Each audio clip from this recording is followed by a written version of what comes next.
ადამიანს საარსებო მინიმუმი 450 იქნება თუ 500 ლარი. სულად ეს რო ანაღულებს, ეს ხო საბოლოო ჯამში მდგომარეობს იქიდან რომ ქვეყანა არის ღარიბი.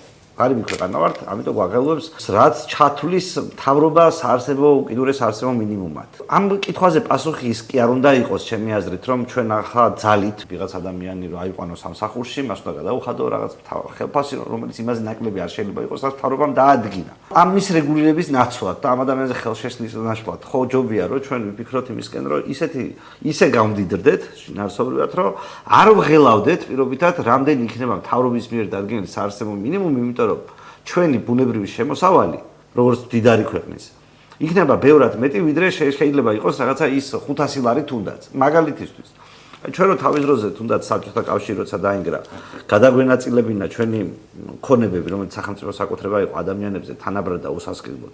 ახლაც ეს რო გავაკეთოთ, აი უსვათ რო გადავწყვიტოთ, რომ საქართველოში ყველაფერი არის ქართველების. და გადავანაწილოთ დარჩენილი ტერიტორიების, ხონებები, ყველაფერი ადამიანებზე თანაბრად. და ამითი ეკონომიკურ ბრუნვაში ჩავთოთ მთელი ქვეყანა. ახლა არის დაახლოებით ალბათ ღირებულების 20% ჩართული. და ამიტომ ვართ ღარიბები. დანარჩენი გაყინულია და სახელმწიფოს საკუთრებაში და როცა ჭირდებათ რაღაცას გამოიტანენ აუქციონზე, გაყიდიან, ბიუჯეტში ფულს დაამატებენ, ვიღაცას ასარგებლებენ და ხალხს ამით პრაქტიკულად არ აქვს. ხო და ჩვენ გვინდა რომ არსებითი გამდიდრებასაც გამოიწვევს ამ საზოგადოების ეგ რეცეპტი შევთავაზოთ. მე არ მინდა რომ ჩემი რომელიმე რეფორმა იყოს მიდრეკილი იმისკენ რომ რაღაცა აი კარგად ეხმარება გაჭირვებულებს. ანუ პირიქით მე მინდა რომ იყოს რომ ცოტა გაჭირვებული იყო მის დროს.